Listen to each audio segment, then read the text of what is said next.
Hello, all, and welcome to COVID Conversations by way of Zoom for WNCU 90.7 FM. I'm Kimberly Pierce Cartwright, News and Public Affairs Director at the station, and we're using this platform to talk about how COVID-19 is affecting how we live today. My guest, the one and only Dr. Jarvis Hall, he is Professor of Political Science at the North Carolina Central University. Welcome, sir. Thank you, Kimberly. I'm happy to be here and happy to have this conversation with you. Thank you. You're looking well, sir. Thank you. I appreciate that. Yeah, you're because welcome. I don't always feel well. Oh, well, hey, you got to do what you got to do. Yeah. Mm-hmm.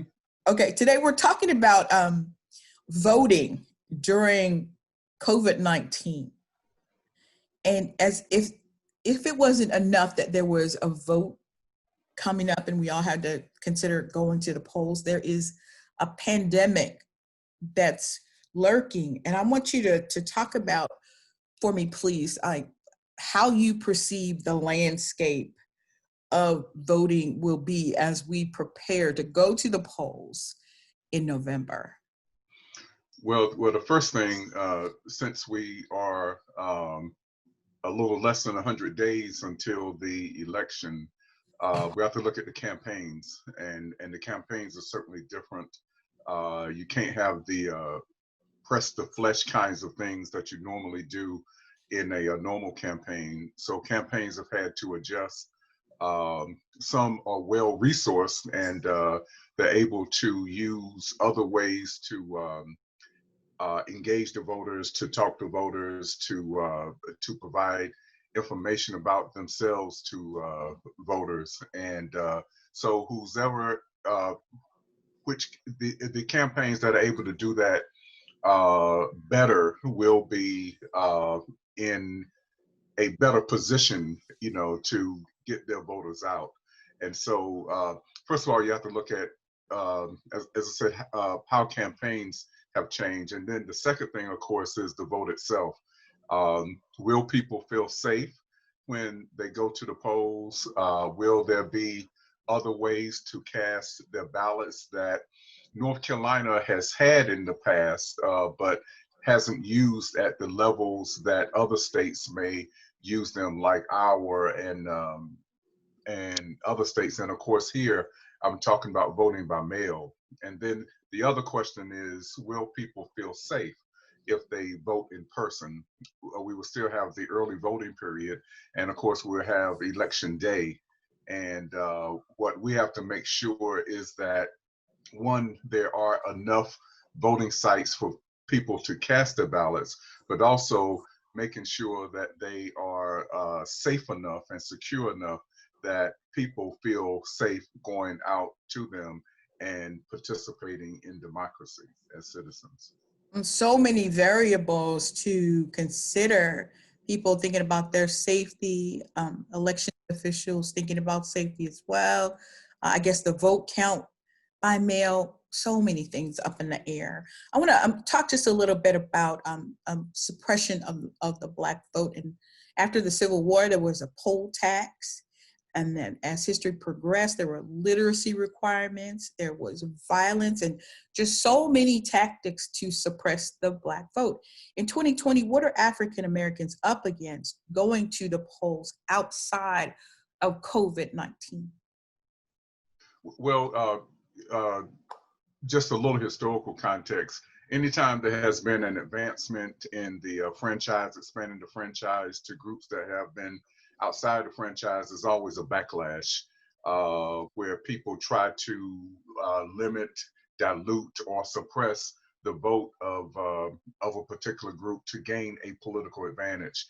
And what we really have seen since the election of Barack Obama in 2008 is that there has been a concerted effort around the nation, really, and quite frankly, led by the Republican Party, that has sought to suppress the African American vote, and I would also say the youth vote.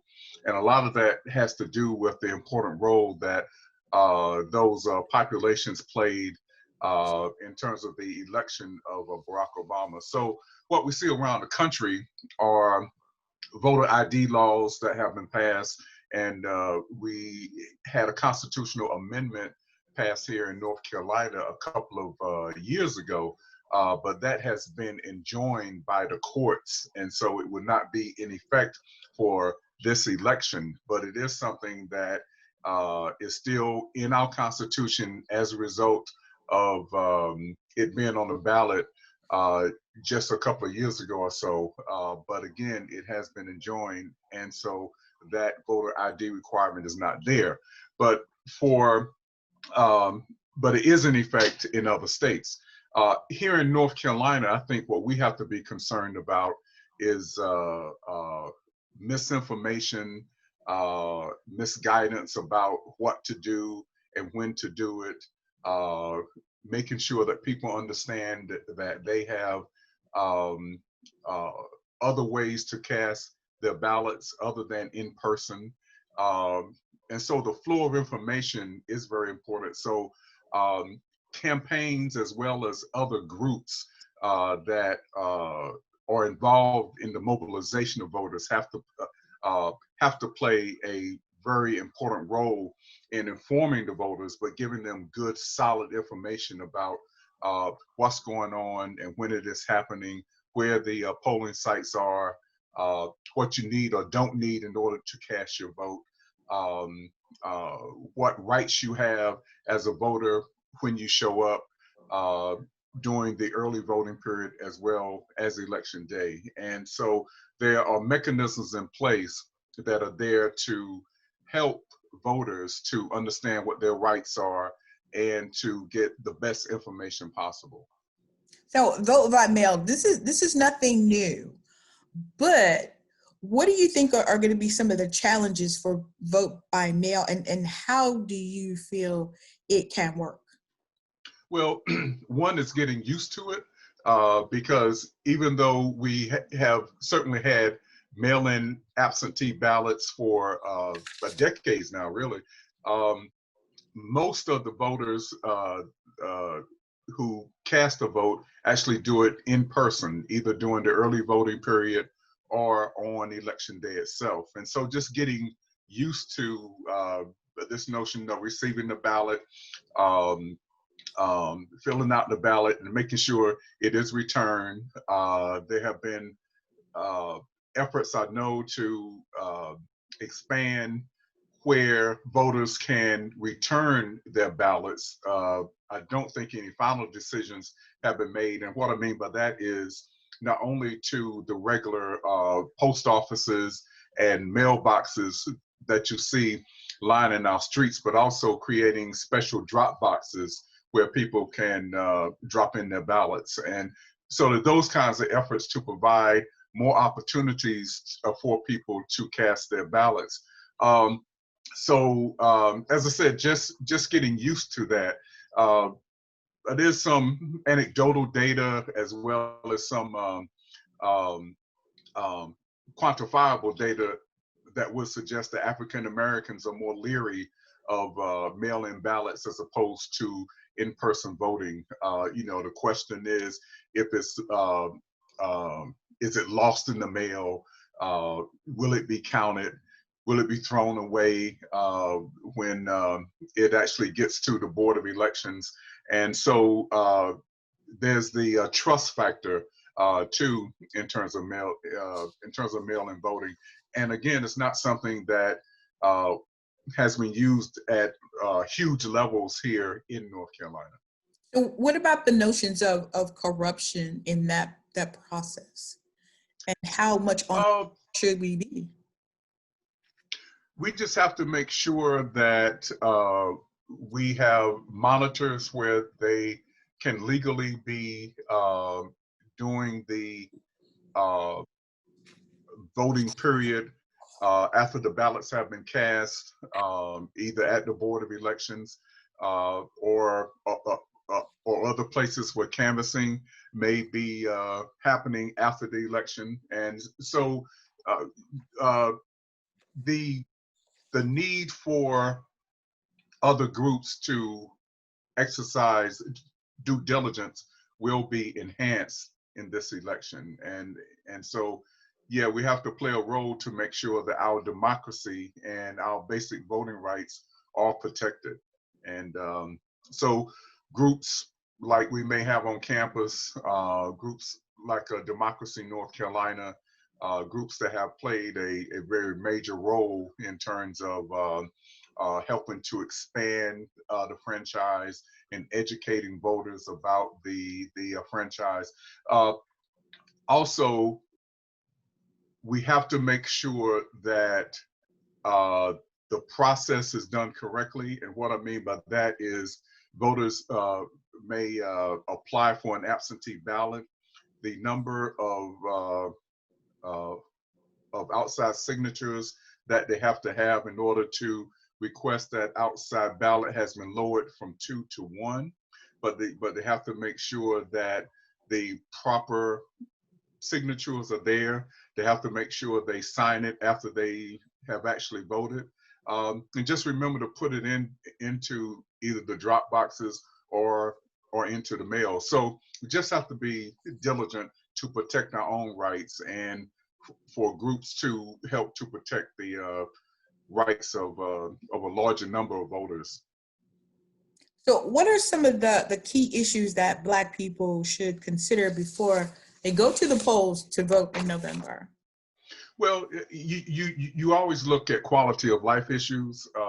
Everybody is concerned about their ability to make a livable wage, to have health care, to have adequate housing, to have clean air to breathe and water to drink.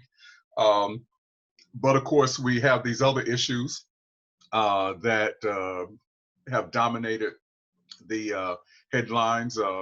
COVID itself and the response at various levels to COVID, at the local level, at the state level, and at the national level, because the basic function of a government is to protect the people. And so how have these various levels of government actually protected the people?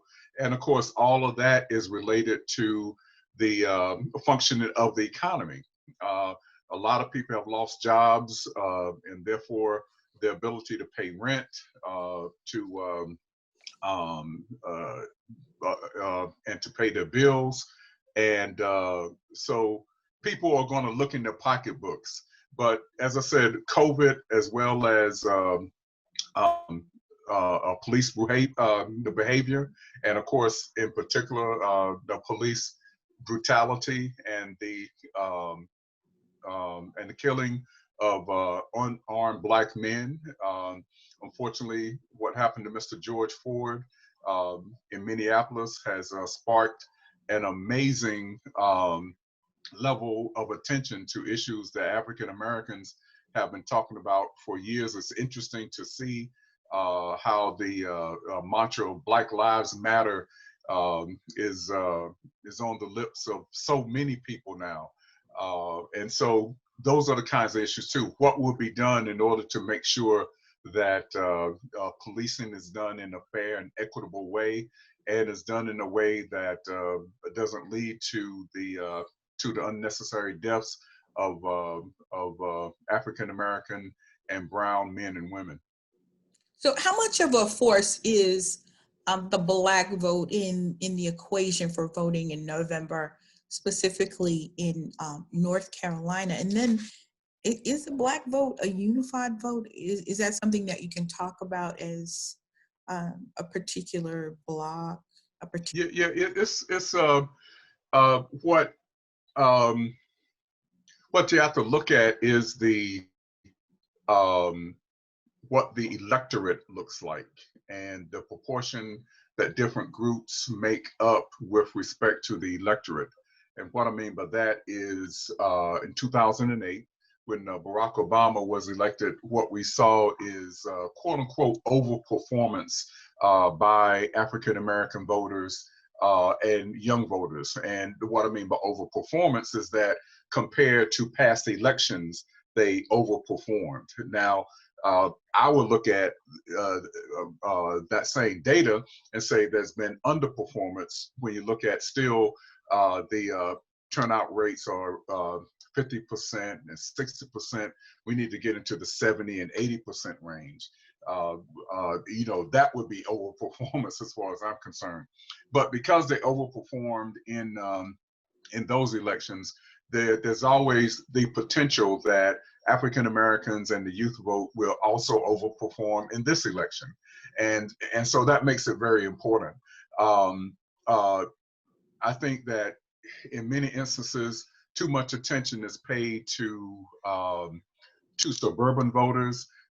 You hear people talking about the Democratic Party trying to capture or recapture white suburban voters, and certainly you want that.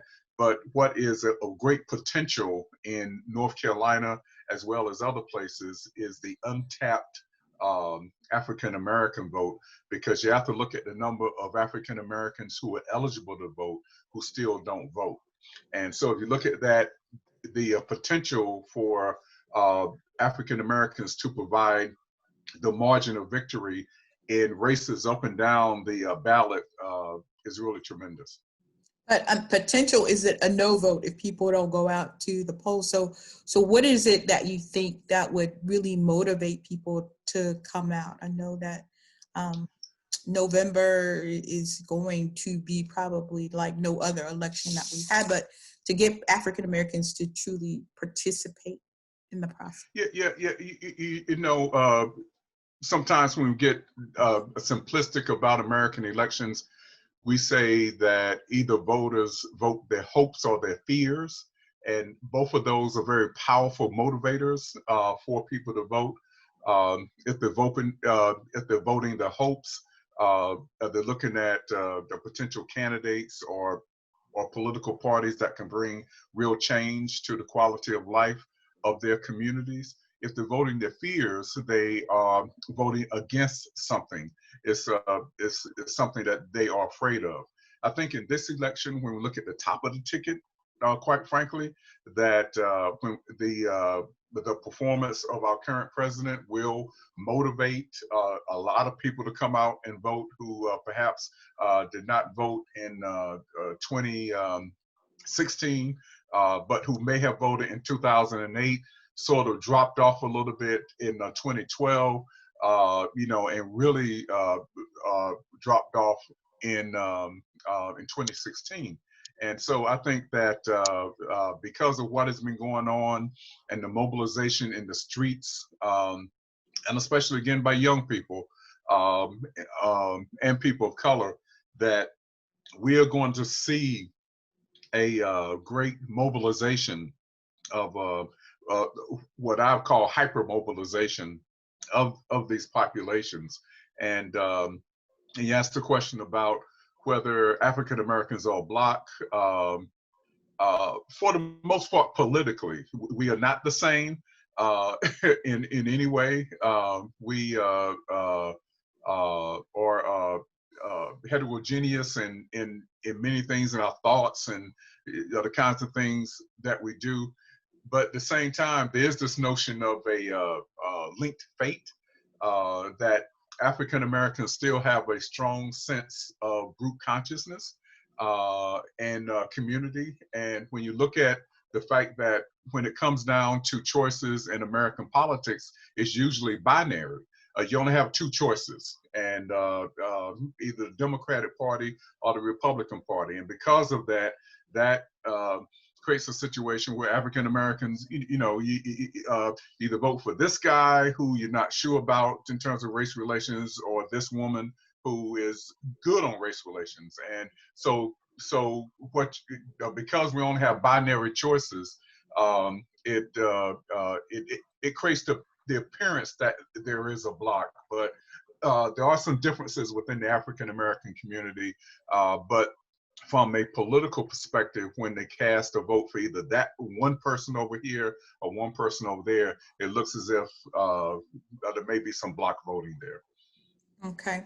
We have come to the end of our time, sir. It is my good pleasure to see you and to see you that you are well, sir. Thank you for spending time with us and sharing information. We appreciate it. Thank you, my friend. I really appreciate it. All right. Until next time, audience, thank you for tuning in to COVID Conversations on Zoom for WNCU 90.7 FM.